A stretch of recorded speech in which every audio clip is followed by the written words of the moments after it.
CSS grids की बात करेंगे इस बारे में। हमने लेआउट बनाने के लिए काफ़ी चीज़ें देखी थी। हमने एक तो सबसे पहले फ्लोट्स वगैरह देखे थे, उसके बाद हम लोग आ गए थे अपने फ्लैक्स बॉक्स में, और हमने कहा था फ्लैक्स बॉक्स एक बहुत ही कमाल का तरीका है जहाँ बात आती है लेआउट्स डिज़ाइन करने की। और लेआउट्स का क्या मतलब है? लेआउट्स अगर आप लोगों को नहीं मालूम तो बता दूँ कि जैसे ये मान लो पेज है मेरा, ये एक जो डब्बा बना हुआ है इधर राइट साइड में, वो एक डब्बा है, ठीक है, ये एक डब्बा है।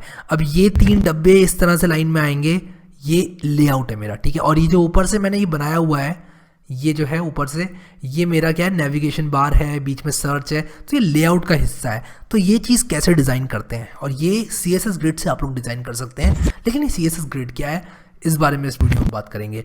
तो सबसे पहले तो CSS ग्रिड अगर मैं बनाना चाहता हूँ तो क्या मुझे कुछ बाहर से लाना पड़ेगा, क्या मुझे कोई चीज़ इंपोर्ट करनी पड़ेगी? नहीं, ऐसा कुछ नहीं है। CSS का अपना फीचर है, तो यहाँ पर किस तरह से उसको मुझे एक्टिवेट करना है ये मैं आप लोगों को बताता हूँ।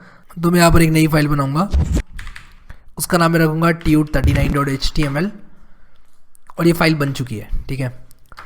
तो यहाँ पर मैं टेम्पलेट लेकर आऊँगा सबसे पहले, और यहाँ पर मैं लिखूँगा CSS ग्रिड ट्यूटोरियल, और यहाँ पर हम CSS ग्रिड के बारे में देखेंगे। तो यहाँ पर इसको ज़रा मिटा के ऐसे सेव कर लेता हूँ, और इस चीज़ को सही से समझाने के लिए सबसे पहले आप लोगों को CSS ग्रिड के बारे में बता देता हूँ। तो ये CSS ग्रिड होती क्या है? ये एक डिस्प्ले प्रॉपर्टी है। आप डिस्प्ले ग्रिड करके किसी भी एक डब्बे को ग्रिड बना सकते हैं, और उसके बाद जिस तरह हम फ्लैक्स बॉक्स में अलाइन आइटम्स यूज़ करते थे, जस्टिफाई कंटेंट यूज़ करते थे, वो सारी चीज़ें हम लोग इस्तेमाल कर सकते हैं। तो सिमिलर है फ्लैक्स बॉक्स के, लेकिन डिफरेंस क्या है ये समझ लेते हैं।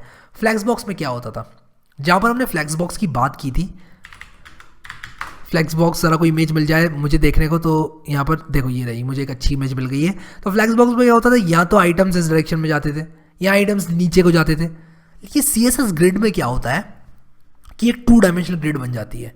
जैसे कि मान लो मुझे यही लेआउट बनाना है, ये जो इमेज आ रही है ये वाला लेआउट बनाना है मान लो, तो मैं क्या करूँगा, एक ग्रिड बना लूँगा।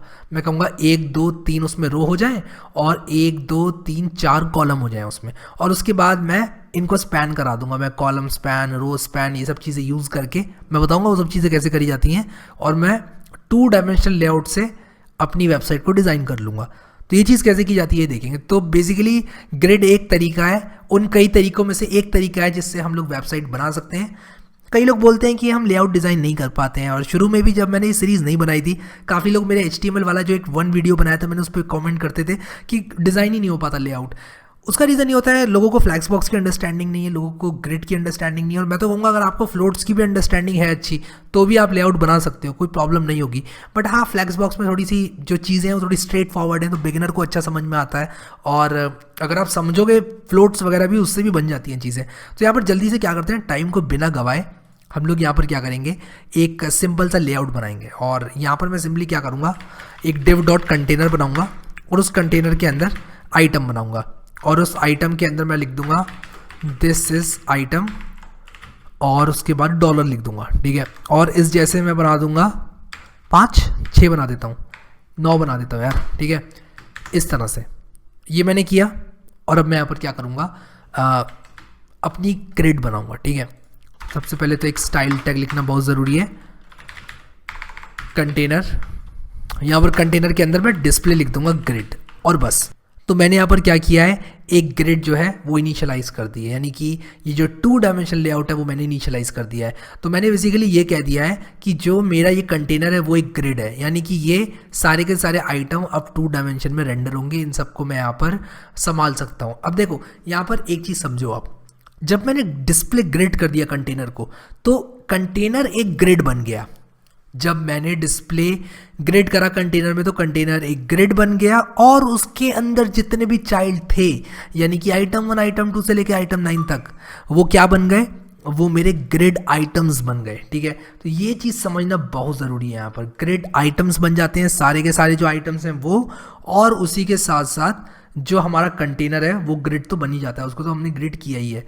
तो जैसे ही आप ये करेंगे, तो उसके बाद दिस इज आइटम 9 तक जो सारे के सारे ये आइटम्स हैं वो बन जाएंगे आपके ग्रिड आइटम्स, ठीक है। और इन आइटम्स पे आप प्रॉपर्टी लगा सकते हो, और आप विड्थ और हाइट जो है वो इसकी चेंज कर सकते हो, कितने रो कहाँ पर आएंगे, कितने कॉलम्स आएंगे। 2 डायमेंशनल लेआउट बेसिकली बन गया है। और यहाँ पर इसको टेबल से तो बिल्कुल भी कंफ्यूज मत करना, क्योंकि टेबल HTML वाली जो होती है वो सिर्फ एक टेबल बनाने के काम आती है। यहाँ पर हम एक पूरे पेज का लेआउट बना रहे हैं, ठीक है। तो कई लोग कहते हैं कि जो ग्रिड है और टेबल में क्या डिफरेंस है।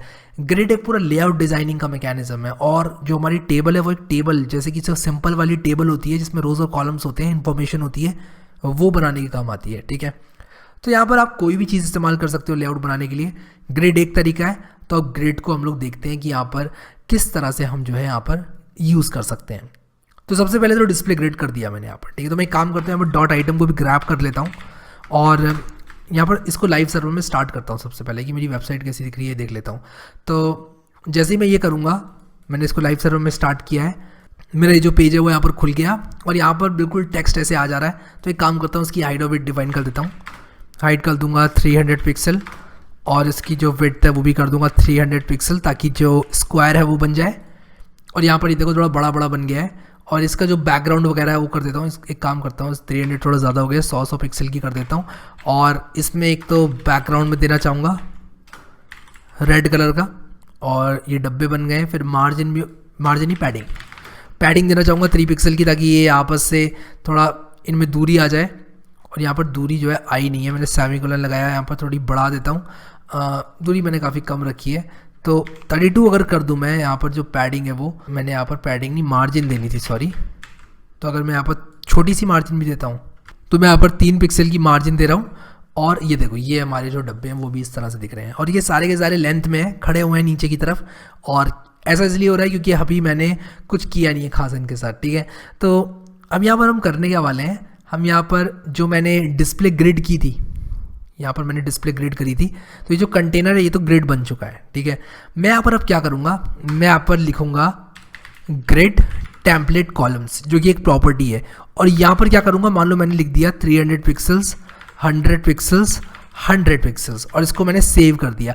इसका मतलब ये हुआ कि 3 कॉलम बना दो, एक की जो विड्थ है वो कर दो 300 पिक्सल, दूसरे की 100, तीसरे की 100। और ये देखो यहाँ पर 3 कॉलम बना दिए इसने, 1, 2 और 3।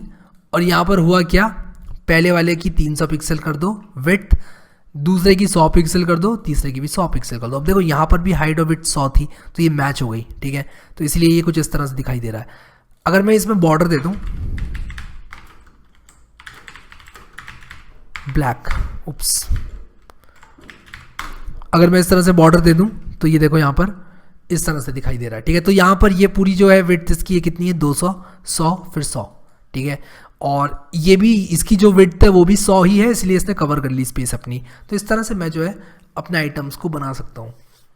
लेकिन अगर मैं चाहता हूँ कि ये क्या करे, ये 2 आइटम्स की स्पेस जो है वो यहाँ पर आ जाए और बाकी को ऑटो कर दूँ, यानी कि बाकी ऑटोमेटिक तीसरी जगह ले ले, उसके लिए क्या होगा, उसके लिए मैं यहाँ पर क्या कर सकता हूँ, 3 कॉलम बनाकर लिख सकता हूँ यहाँ पर 300, 100 और ऑटो।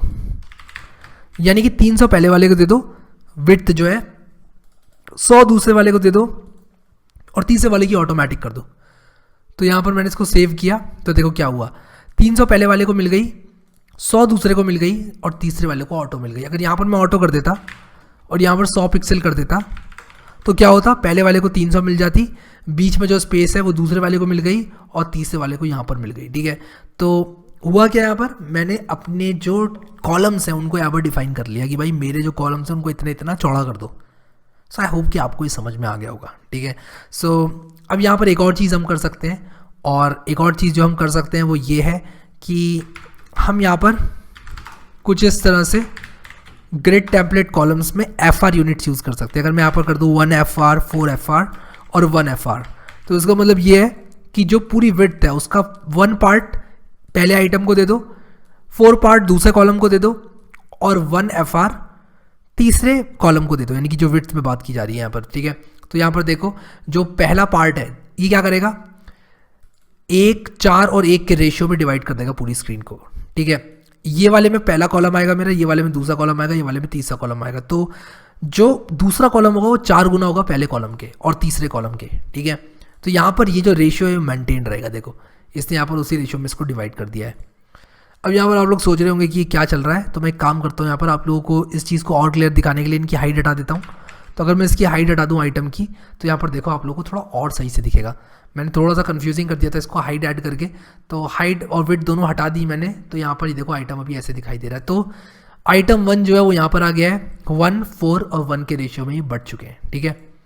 सिमिलरली अगर मैं अभी आपको ये दिखाऊं 300 ऑटो और 100, तो वो ऐसा दिखाई देता है। 300 ये आ गया, इसने ऑटोमेटिकली बीच वाला पार्ट ले लिया, और 100 ये थोड़ा बेटर है समझने में, अंडरस्टैंडिंग पॉइंट ऑफ व्यू से।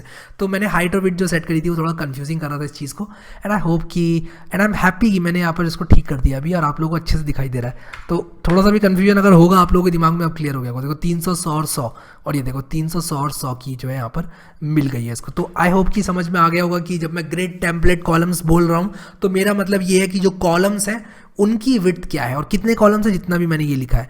अब अगर मान लो मुझे 10 कॉलम बनाने पड़ गए, तो क्या मैं इसको बार बार लिखता रहूँगा 300 पिक्सल 300 पिक्सल 300 पिक्सल? नहीं, मैं GTC लिखूंगा यहाँ पर ग्रिड टेम्पलेट कॉलम्स, और यहाँ पर मैं रिपीट फंक्शन यूज़ करूँगा। मैं कहूँगा 10 बार रिपीट कर दो और सबकी विड्थ कर दो ऑटो, ठीक है। तो 10 बार ये रिपीट कर देगा ऑटो ऑटो ऑटो ऑटो। तो यहाँ पर 1 2 3 4 5 6 7 8 सिर्फ 9 ही आइटम है। मैं आइटम बढ़ा लेता हूँ थोड़े और, आइटम मैंने बढ़ा लिए बहुत सारे, और ये देखो 10 आइटम मेरे आ जाएंगे, ठीक है। और अगर मैं इसी को 3 कर दूँ, इसी को 3 कर दिया अगर मैंने, तो क्या होगा, सिर्फ 3 कॉलम बनेंगे मेरे, और बाकी आइटम इस तरह से आ जाएंगे। सो आई होप कि समझ में आ गया होगा ये आप लोगों को, और ये आप यूज़ कर सकते हो लेआउट डिज़ाइन करने के लिए। अब मान लो आप अपने पेज को बीच में से 2 टुकड़ों में तोड़ना चाहते हो, या हो सकता है 3 टुकड़ों में तोड़ना चाहते हो, यहाँ पर कुछ इन्फॉर्मेशन, यहाँ पर कुछ इन्फॉर्मेशन, तो आपने एक ग्रिड बना लेनी है इस तरह से, और यहाँ पर आप ऐसे ऐसे करके इसको आइटम्स को ऐड कर सकते हो। अब यहाँ पर मैं आपको ये बताऊंगा कि इसको जो पहली वाली लाइन है सिर्फ इसको सारी की सारी स्पेस कैसे दी जाए, या कुछ रोज़ और कुछ कॉलम्स को कैसे मर्ज किया जाए, वो भी आपको बताऊंगा अभी। तो उससे जो है चीज़ें और क्लियर हो जाएंगी। लेकिन उससे भी पहले मैं आप लोगों को बताना चाहता हूँ ग्रिड गैप प्रॉपर्टी के बारे में। और ग्रिड गैप यहाँ पर क्या करता है, मान लो मैंने यहाँ पर 2 rem सेट कर दिया ग्रिड गैप, तो आप लोग को यहाँ पर समझ में आ गया होगा ग्रिड गैप क्या करता है। बेसिकली गैप सेट कर देता है ग्रिड के बीच में। तो यहाँ पर ये जो पैडिंग टाइप की है, मार्जिन सॉरी टाइप की है, वो आ जाती है इसमें सारे के सारे आइटम्स में। तो ये ग्रिड गैप अगर आप यूज़ करेंगे तो ये स्पेसिंग आप लोगों को फ्री में मिल जाएगी। सो यहाँ पर मैं शायद इसमें पैडिंग भी ऐड करना चाहूँगा अपने इस आइटम में, तो मार्जिन की बजाय पैडिंग ऐड करता हूँ, और पैडिंग थोड़ी बड़ी ऐड करूँगा 5 पिक्सल। हाँ अभी बढ़िया है, देखो याद दिख रहा है। और टॉप में मान लो मैं 15 पिक्सल करना चाहता हूँ, और विड्थ में मैं नहीं छेड़ना चाहता ज़्यादा, तो ये देखो ऐसा दिख रहा है।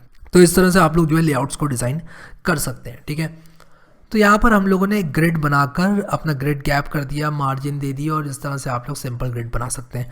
अब अगले वीडियो में हम लोग देखेंगे कि किस तरह से हम स्पैनिंग कर सकते हैं ग्रिड में, किस तरह से मर्ज कर सकते हैं कुछ रोज और कॉलम्स को, और आने वाले टाइम में हम ये भी देखेंगे कि मीडिया क्वेरीज की मदद से इसको हम रिस्पॉन्सिव कैसे बनाएंगे। क्योंकि मैं आप लोगों को एक चीज़ दिखाता हूँ, अगर अभी मैं इसको स्क्रीन को छोटा करूँ तो ये देखो ये ऐसा हो रहा है, ऐसा हो रहा है। ये मतलब ऐसा नहीं है कि मैं एक रो में 3 से कम आइटम कर दूँ। मैं कुछ ऐसा चाहूँगा कि मैं जैसे जैसे विड्थ को छोटा करता जा रहा हूँ स्क्रीन की, मैं चाहूँगा कि ये एक ही सिर्फ मेरे पास कॉलम बचे एंड में, जब छोटी सी हो जाए स्क्रीन। और जब स्क्रीन बड़ी हो रही है, वाइट स्क्रीन में कोई देख रहा है, तो 4 भी अगर ये दिखा पा रहा है तो 4 भी दिखा दे। तो वो सारी चीज़ें मैं चाहूँगा कि ये मुझे करके दे। सो आई होप कि आप लोगों को ये चीज़ समझ में आ रही होगी अभी, और हम सारी चीज़ें देखेंगे स्टेप बाय स्टेप। तो अभी इसकी बिल्कुल भी टेंशन मत लेना, अभी बस आप ये जो प्रॉपर्टीज़ मैंने बताई हैं इनको समझने की कोशिश करो। उसी के साथ साथ एक सबसे बड़ा सवाल जो रहता है लोगों की, क्या ये रटने की ज़रूरत है, क्या इसको बैठ के रटना है सारी प्रॉपर्टीज़ को? जी नहीं, बिल्कुल भी नहीं। मैं कहूँगा एक बार ये कोड्स देखकर अपना रेफरेंस कॉपी बना लो, उसमें सब कुछ लिख लो ये सारी प्रॉपर्टीज़, और जैसे आप ऐसा करोगे तो आप लोगों को बहुत फ़ायदा मिलने वाला है। क्योंकि एज अ ह्यूमन, अगर आप मशीन नहीं है, अगर कोई मशीन इस वीडियो को नहीं देख रही है, तो मैं ये कहूँगा कि आप एक इंसान है, और आप at the end of the day भूलेंगे।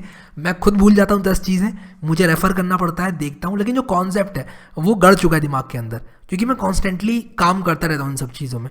अगर मैं काम करना छोड़ दूंगा तो हो सकता है, अगर मैंने मान लो बॉलीवुड में चला गया, 10 साल के बाद मैं आऊँगा वापस इस चीज़ में, तो डेफिनेटली मैं नहीं कर पाऊँगा, मुझे थोड़ी सी प्रॉब्लम होगी करने में, ठीक है। सो वही चीज़ है, जो चीज़ टच में रहती है कॉन्स्टेंटली वो आपके दिमाग में रहती है, और जो नहीं रहती है उसमें भी कोई प्रॉब्लम नहीं है, आप रेफरेंस ले सकते हैं, ठीक है। तो रेफरेंस बुक बना लो अपनी, और ये कभी भी रटने की कोशिश मत करना, क्योंकि उतना ही टाइम आप और चीज़ों को दो, और चीज़ें समझने में दो, और ये किस तरह काम करती है। लेकिन ये जो बेसिक अंडरस्टैंडिंग है वो आप लोगों को आई होप कि मैंने इस वीडियो से समझाती होगी। अगर आप लोगों ने ये कोर्स एक्सेस नहीं किया है अभी तक, तो मैं कहूँगा कि ये जो कोर्स है इसको जल्दी से जल्दी एक्सेस कर लेना, बुक मार्क कर लेना है क्लिक करके, और इस प्लेलिस्ट को सेव कर लेना। उसी के साथ साथ अगर आप लोगों ने वीडियो लाइक नहीं किया तो काइंडली मुझे एक लाइक भी देना, और चैनल को भी सब्सक्राइब कर लेना अगर आप लोग चाहते हैं इस तरह के वीडियोज़। सो अभी के लिए इस वीडियो में इतना ही guys, Thank you so much guys for watching this video and I will see you next time.